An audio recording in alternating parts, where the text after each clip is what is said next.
大家好，我叫 Neil，我住在加州，我是美国人，我学习中文1年半了。Alright, so my name is Neil. I live in California, and I've been studying Chinese for a year and a half. For the first 9 months, I basically concentrated on listening a lot and repeating what I heard. I didn't look at all at written Chinese. So I used the Pimsleur program. I listened to the CDs quite a few times, sometimes when I was driving, sometimes when I was studying. After that, I started to kind of explore different ways of work on the language. I used some apps. I used Chinese Skill, which you can get on your phone. I got the book Chinesey, which helps you learn how to write some characters. I have a few books. I went to some classes, and I'm going to more classes now. I go twice a week to an intermediate Chinese class.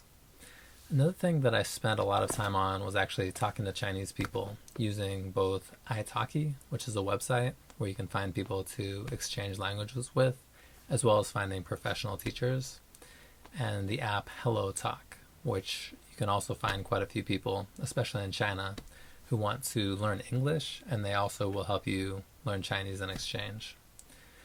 One thing that I found, though, is that when you do a language exchange, neither one of you is necessarily a professional teacher.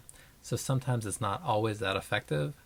So basically, sometimes it helped me, sometimes it didn't really, because I found that I would sometimes just say the things I knew how to say. I would say like, 你最近怎么样? Like, how have you been lately? Or 你好, or 我住在加州. Like, I can say a few phrases and they're correct.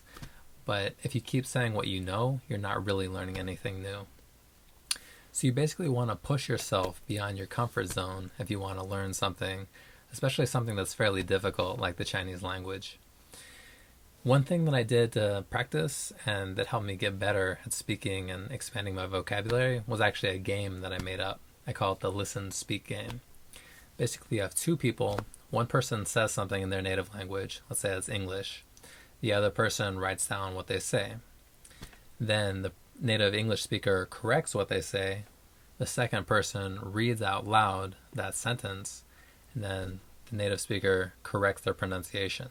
So basically you work on listening, you work on speaking, and you work a little bit on writing. And then the roles switch. The other person, let's say they're speaking Chinese, which might be for you guys.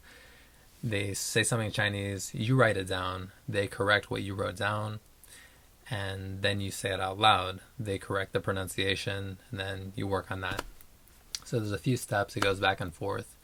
It really should only take like a minute or two per turn. Sometimes you will have to listen to it a few times, but basically you can kind of learn some new things. And the goal is not to get everything 100% correct. It's to get at least 50% correct, because otherwise it's a little bit discouraging. But to get between basically 50 and 100. You don't want it to be perfect. You want it to be less than 50%. And that way you kind of get to work on some things. You get pushed a little bit, and it's a challenge.